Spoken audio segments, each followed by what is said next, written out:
So we are going to start to look at how we can look at those systems, right? Two or more linear equations in the same variable, and how we can solve those with a couple of algebraic methods. Right? We've solved them from graphing. We saw that that intersection point is the solution, right? Where our two graphs are equal, right? Where we have a common x and y that satisfied both equations. We're going to look at two different methods. This video is going to focus on the first method, and that's a method called substitution. In the next video, we'll look at a method called elimination. Each one has its pros and cons, right? We're going to try and practice and work with both. They both will get you to your end result, but we'll see when we kind of want to use one and when we'd rather use the other. Just a few things to note before we get started. If a system has no solutions, what's going to happen is that our variables are going to disappear, right? We saw kind of in our satisfying the equations, our variables are going to disappear and a false statement will appear. That's going to look something like, it might try and tell you that -7 equals +12, right? And that doesn't make sense. However, something similar is going to happen if we have an infinite number of solutions. In that case, the variables will also disappear, but a true statement will appear. So that'll tell us something like -12 equals -12. So we want to keep an eye out for those two special situations, because normally we'll keep a variable and that'll help us to move forward solving. But if our variables are exactly equal, right, if they cancel each other out, if they're a zero pair for both x and y, then we'll see one of these two situations. So when we're solving through substitution, as the name suggests, we're going to isolate one of the variables in one equation, and then we're going to plug it in, right, or substitute it into the second equation. I can then verify my answer by plugging in the solved x and y values back into both equations, right? Just like we did when we were solving graphically, we want to make sure that x and y pair is true for both equations. That's what makes it a solution, not just for one equation, but for the whole system. So we have a system here, right? Two linear equations, both in terms of x and y. And what we want to do for step number one is I want to isolate a variable in one of these. And it doesn't actually matter. We're kind of used to doing y equals, but we can also do x equals, right? As long as one of the sides of the equation is just x or it's just y. So we're going to isolate one of them first. When I'm looking at this, I'm looking at both my equations and I'm going to say, well, this second equation is going to be a lot easier for me to isolate a variable, because in this case, both x and y don't have any coefficients. So that's one less step, one less thing I'll have to adjust for to isolate either x or y. And in this case, it might actually be easiest for us to isolate x, because if I have x minus y equals 13, I can really quickly isolate x by moving that negative y to the other side. So I end up with something that looks like x equals y plus 13, or 13 plus y. And the reason I'm doing this, the reason I'm isolating a variable, is because I now have an equation that says x is equal to some other way of writing it, right? An equal sign means the left side and the right side are exactly the same. They're interchangeable. So that tells me that I can call something x, or if I wanted to, I could call the same thing y plus 13, and because they're equal, they're interchangeable. So now I'm going to take that value and I'm going to substitute in for x. So my original equation had 4x plus 2y equals 10. Now I'm going to go back a second, and instead of x, I'm going to replace this whole thing that x was equal to, which was y plus 13. Right? I took that x value and I replaced it with another way of talking about x, right, which is y plus 13. Notice I put it in brackets. That's going to really help us know that the whole x right, which was only a monomial, got replaced by all of y plus 13. Because we're going to notice here, right, that I had a coefficient of 4. That's telling me that I had 4 times x originally. What this now looks like is 4 times a binomial, so 4 times y and 4 times 13. So what we want to do now is solve for the unknown variable. Notice that now that I've substituted in place of my x, I only have y's showing up, which means that because I only have one variable, I can solve for y, doing all those algebra steps we're used to. So starting to just get all of our y's isolated, right? Solving for y means get y by itself. Well, I'm going to expand these brackets first. So I get 4y plus, now this time I need to be careful, it's not a 13 because that was part of the x, right? And all of x got multiplied by 4, so all of y plus 13 will, so I actually get plus 52, right? Distributing in that coefficient. Plus 2y equals 10. On the left-hand side, I have two like terms, right? Both in terms of y, same variable, same power.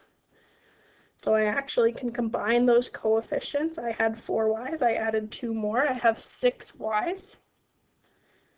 Plus 52 equals 10.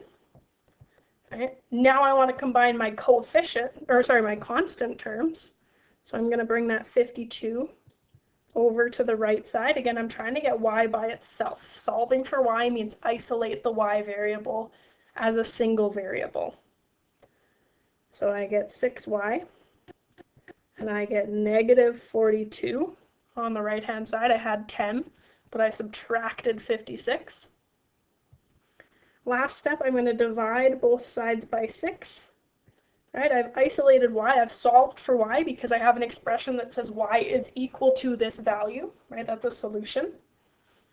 And 42 divided by 6 is, negative 42 divided by 6 gives me negative 7.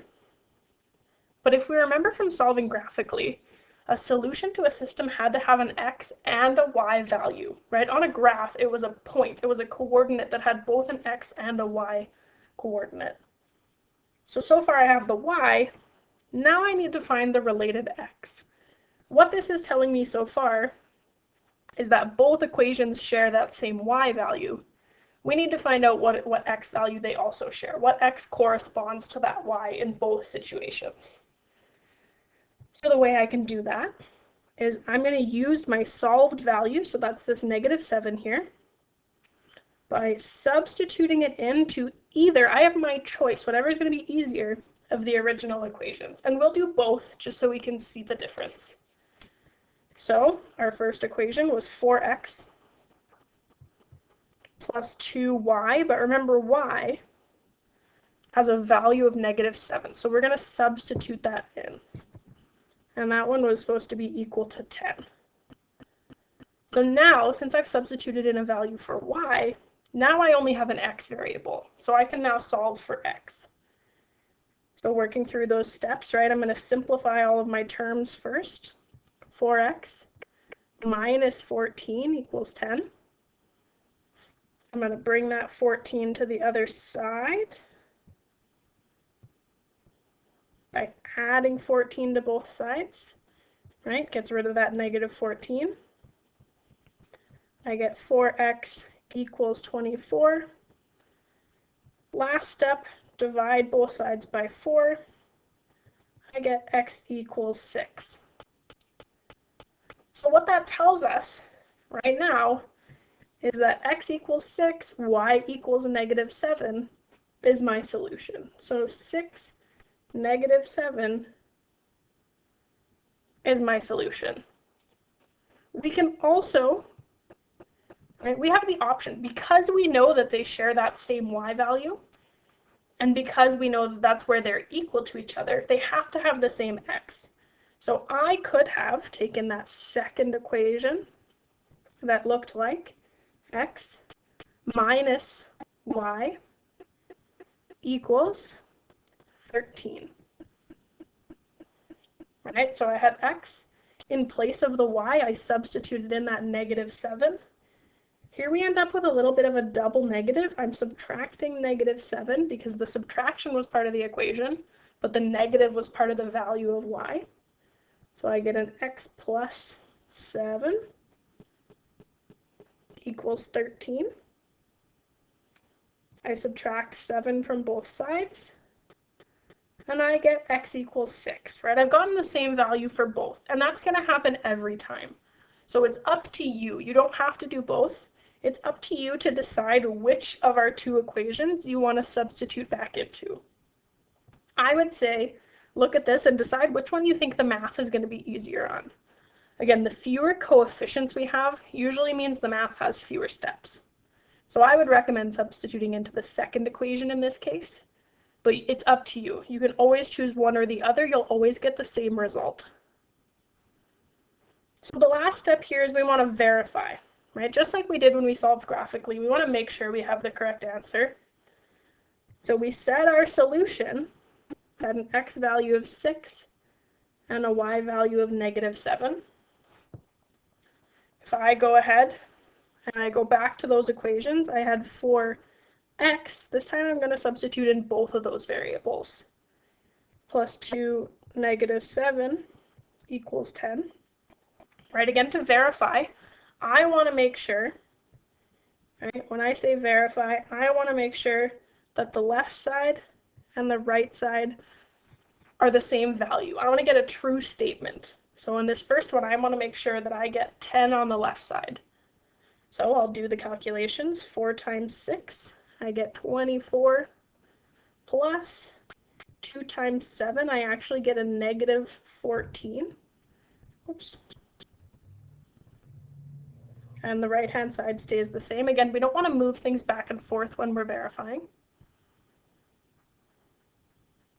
24 minus 14 gives me 10. And I get a true statement, right? 10 is equal to 10. So I've verified at least that this satisfies the first equation, but remember it has to satisfy the whole system. So we'll quickly plug it into the second equation. Same x and y, 6 minus -7 should equal to 13. Right, when I deal with that negative subtraction combo, I get 6 plus 7. And when I combine those, I do in fact get 13. So the left side is equal to the right side, right? We've verified it.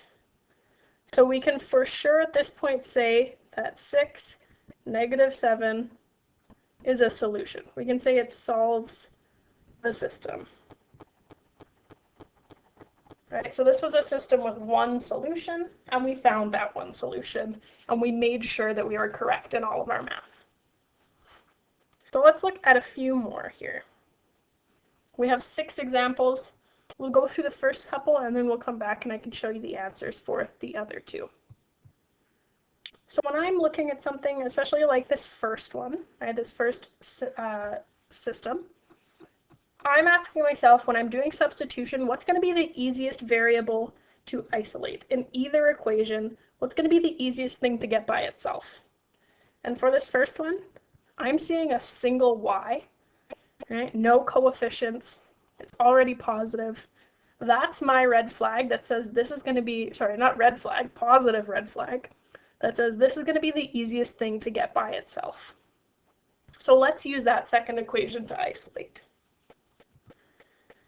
So I'm going to bring the 4x to the other side. I get y equals, and if we want, we can write this in slope-intercept form. I can call this minus 4x plus 5. It doesn't really matter. As long as that negative is stuck on that 4x and the 5 stays positive, we're good. So again, what this means is I now have a different way of expressing y.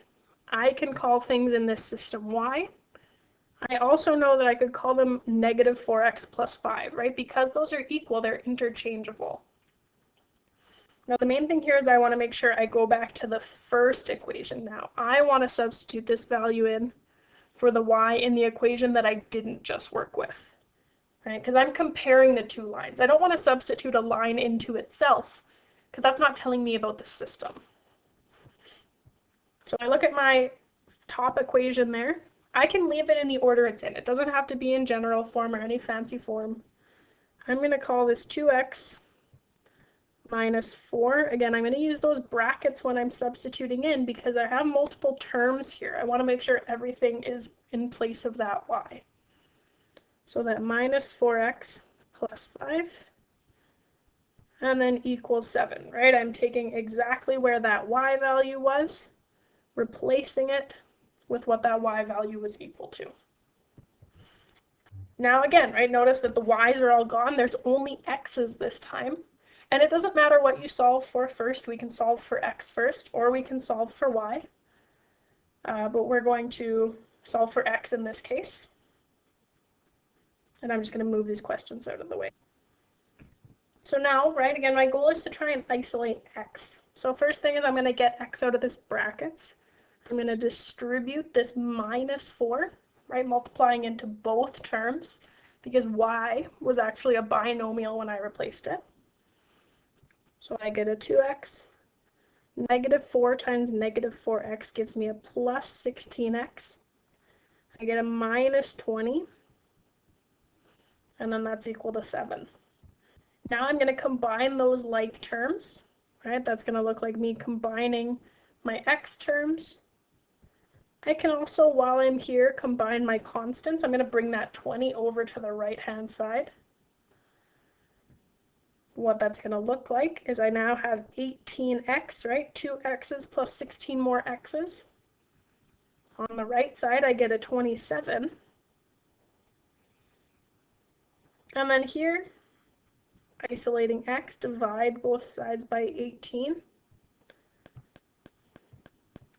It turns out that x is equal to, now this is a fraction here, we can turn it into a decimal if we want, as long as it is a terminating decimal, right? You don't want to round really here.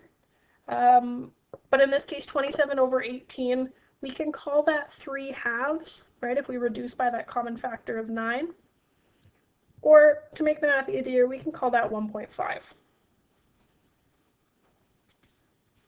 Right. I'm not rounding when I call it 1.5, so it's not too big of a deal to use a decimal here.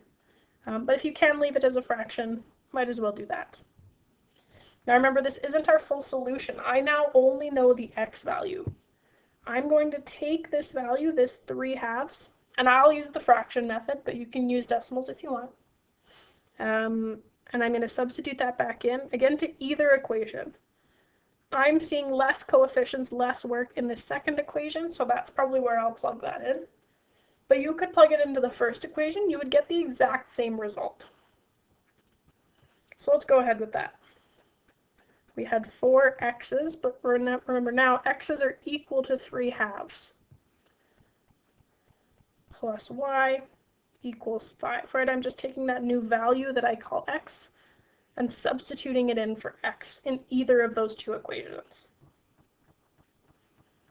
Now, y is my only variable, so I can solve for y. I do 4 times 3/2 first. Right? And if we dealt with fractions, that's great, because the fractions are actually going to disappear here anyway. I'm actually going to end up getting 6. Right? 4 times 3 is 12. Reduce that by 2 is 6. Plus y equals 5. Getting y by itself, minus 6 to both sides. My y value here is -1. So the last thing to do is we want to state our solution, right? We found both parts. I found the x, I found the y. So I can write that, again, we said one of two different ways. I can either write it as an ordered pair, right? Combining the x and the y, 3/2 for x, -1 for y. Or I can just state them both. X equals 3/2, y equals -1, right? But as long as somewhere you've said, here's the x, here's the y, this is my full solution that has to involve both parts, right? Then you're on the right track. You're good to go.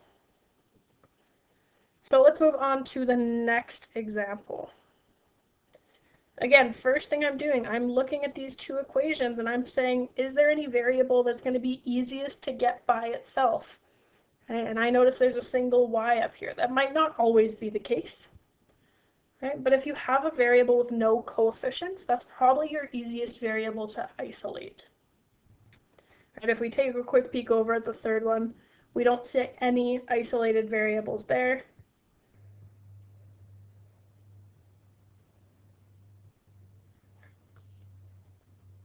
If we take a quick look over at this third example, we don't see any variables with no coefficients there. So that one's going to involve a little bit more work from us. But back to the one we're working on, number 2. Let me just make a little bit of room here.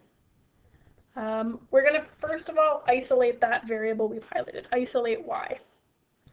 When I bring that 2x to the other side, I start off with y equals negative 2x plus 20, right? Or again, I can call that 20 minus 2x. I'm just liking this slope-intercept form because that's something we're familiar with. We know a little bit about this line. I'm substituting in, right? I called it y, but I know it's actually also negative 2x plus 20. Those two things are interchangeable. So in my second equation, right, has to go into the equation we didn't isolate from. I get 6x, and I didn't know the x value, the x just stays how it is. I get 6x minus 5, and then the y gets replaced by this whole thing, 2x plus 20 equals 12. And we'll make some room for that third one later. So, trying to get the x by itself. First thing to do is get it out of those brackets. I get a 6x plus 10x, right? Negative 5 times negative 2 minus 100, right? Negative 5 times positive 20 is negative 100 equals 12. I combine those like terms, right? We're always going to have two different x's that we want to combine. We're also going to have to combine some of these constants if they exist, right? They might not. Here I get 16x. And then on the right-hand side, I get 112 as my constant. Solving for x, I'm dividing both sides by 16. Let me do that in red. And 112 divided by 16 gives us positive 7. Again, we're not done. That's 1/2 of our solution. Take that value, take that x equals 7, go back to the start, plug that in again to either of our equations. This one, again, a little bit simpler, less coefficients, but I could do either. So I'm going to have 2 times 7, right, because I had 2 times x plus y equals 20. And again, we want to go back to our original equations, just in case we had made any mistakes when we were isolating our own variable. We want to go back to the equation that was stated for us, right? I don't want to use this equation I've manipulated in case I made any mistakes. So 2 times 7 gives me 14. Oops. Plus y gives me 20. Or sorry, I wrote 6 somehow. Subtracting that 14, I was getting too ahead of myself. 20 minus 14 leaves us with a y value of 6. So again, state our solution all in one place. When x is 7, y is 6. And that's the location, right? That's the coordinate. That's the x and y. The only x and y, because remember we talked about how there can only be 1, 0, or infinite solutions. And in this case, it's one solution. That's the only x and y that I can plug in to these two equations at the top here and make both of them be satisfied, right? Have the top one equal to 20, have the bottom one equal to 12. So we'll do one more example here for you. I've zoomed in here a little bit so we can see a bit better. But looking at this third example, none of our variables have no coefficients, right? We have a 5x, a 3y, a 4x, a 6y. So none of these look incredibly ideal to isolate. What I might look at though is here in this second equation, we have some even numbers. Even numbers always tend to work a little better when we're dividing by them. And specifically, I noticed that 6y and 18 have a common factor of 6, so I might go that route. Again, any route you take, you might end up with some fractions, some decimals. None of these are going to work out perfectly, but just pick a number that you think you can deal with, right? If you're really good with evens, pick some evens. If you're really good with multiples of 3, pick the 3, right? Any of these will work out for you. It might just involve a little bit more calculator work. So if I want to get this 6y by itself, right, the first thing I might do here is bring the 4x to the other side. I'm going to get something that looks like negative 6y left over here is negative 4x plus 18. And then when I go ahead to divide everything by 6y, I'm actually going to divide everything by negative 6, right? Because I have that negative coefficient still there. That's going to leave me with a positive y, just like what I want, right? I don't want any coefficients, even a negative symbol. I'm going to get negative 4 over negative 6 in front of my x. I can call that positive 2/3 if I reduce, right? Negative over negative, those are going to cancel each other out. And then 4 over 6 can reduce by 2 each. And then when I get to the 18 over negative 6, I'm going to get a minus 3, right? It was a positive 18 divided by negative 6. Well, I have my y isolated now, so I'm going to go ahead and I'm going to substitute that. I'm going to take this y value. Let me do that in a different color so we see what we're doing here. Take this, whatever y is equal to, making sure I'm going into the other equation, the one that I wasn't isolating from, and plug that in for y. So I have 5x minus 3, 2/3 x minus 3 equals 18. And we can actually see that because that coefficient out front and our denominator here are the same, we're actually going to get rid of those fractions. So it wasn't all too bad. Distributing into my brackets, I'm going to get 5x, oops, wrong color.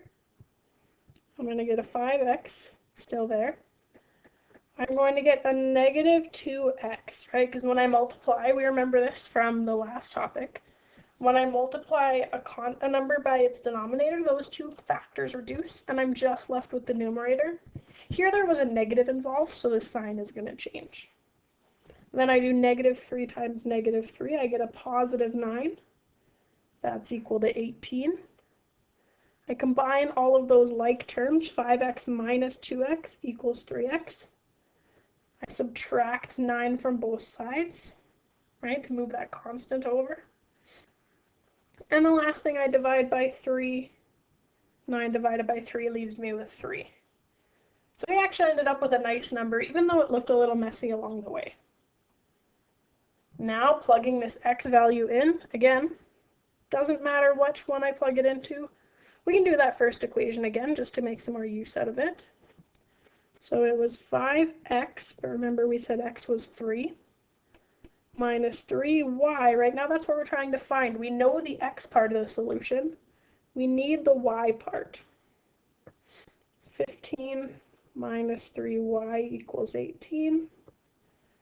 Minus 3y, when I subtract that 15 over to the other side, I get left with a positive 3. And dividing both sides by negative 3, I get a negative 1.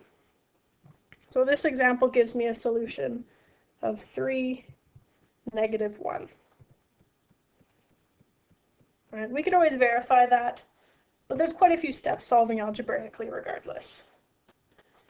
So I want you to take a few minutes and try the 3 at the bottom here, keeping an eye out for some of those special scenarios we mentioned before about having no solutions and having infinite solutions and come back and we can take a look at those. All right, so let's take a look at these. For our first question, the 6x plus 6y equals negative 6, and 5x plus y equals negative 13. I decided to isolate this y, right? I got negative 5x minus 13. I substituted that back into the first equation, the one full of 6's, right? It took the place of y, so whatever was happening to y, right? It was 6 times y. Now it's going to be 6 times this new way of describing y, right? Negative 5x minus 13. I distributed that 6x, or that 6 into the brackets. I got a minus 30x and a minus 78. I combined those common terms. 6x minus 30x left me with minus 24x. I brought the 78 to the other side and got a plus 72. And so x turned out, when I divided both by negative 24, x turned out to be 3. I plugged that in, 5, I just happened to go with the second equation there again because it was a little easier to get y. 5 times 3, right, 15. Bring that to the other side to isolate y, and I got a y value of 2. So that one was really similar to the first ones we did, right? Y was pretty easy to isolate, and we just had to go through the steps. I've stopped halfway through the next example because, as we can see, right, I isolated y. Let's look at both equations. I got y by itself in that top equation. And when I substituted that in, I end up at a step here where I have 6x minus 8 minus 6x. Well, when I look at these two 6x's, I have a plus 6x and I have a minus 6x. What does that give me, right? That's a 0 pair. I had 6x's, I lost them all, right? I end up with 0 x's minus 8. Well, 0 x's, that's just a 0, right? I don't have any. There's no point including it. And so this one gives me a statement that looks like minus 8 equals minus 8. So I didn't solve for x or y. And so what that one tells us, if we remember from the last page, when I end up with a true statement, this is the case where I have an infinite number of solutions. Right? And if we look back up at our equations, yes, this first one, when simplified, looks like y equals 3x minus 4. If I was to rearrange that second equation, I got, let's see, I will go 2y equals 6x minus 8. Right, I'll get the y by itself. I'll put this one in slope-intercept form. If I divide everything here by 2, notice that I get 3x minus 4. Right, these two are the same equation. They're the same linear relation. Right, they're going to be the same line when we graph them, which means they intersect at every single point. Right, so those are those coincident lines. Right, they look a little bit different, but really, once we get down to the meat and potatoes of it, it's just the exact same equation twice. So that's why they have an infinite number of solutions. And that's why our x's and our y's disappeared, because the question can't just tell us one x or one y when all of the x's and y's work. Now, something similar is happening in our last example. If I distribute through there, notice here that again, I have a 6x and a minus 6x. So that ends up giving me a 0x, right? Minus 15 equals minus 9. Now this time it spits out this statement that says minus 15 equals negative 9. And that doesn't make any sense, right? Negative 15 is negative 15, and negative 9 is negative 9. So these two sides are not equal. This is a situation where we have no solutions. All right, these two equations we have up at the top, they both have the same slope. If I was to isolate that second one, we'd see they both have a slope of positive 2. However, they have different y-intercepts. So this is telling us I can't find anywhere where x and y are the same. I'm not going to give you an x value because there is no x value that these two share. Right? And so that's what those two special cases look like. They start off really similar, right? We isolate, we start the same way, but our variables disappear, and we determine if it's infinite or no solution, right? Based off of what the statement at the end tells us. Does it tell us something true, right? A number is equal to itself. Or does it tell us something false? A number is not equal to itself. And so that's the end of our substitution unit, substitution lesson. If I get this whole thing in here, right, you can see all of our answers for the bottom. Pause if you need to go into more detail for these. And all of our answers at the top. And in our next lesson, we're going to look at a second method of solving that instead of substituting a value in, we're going to eliminate one of our variables completely. We're going to try and do it on purpose.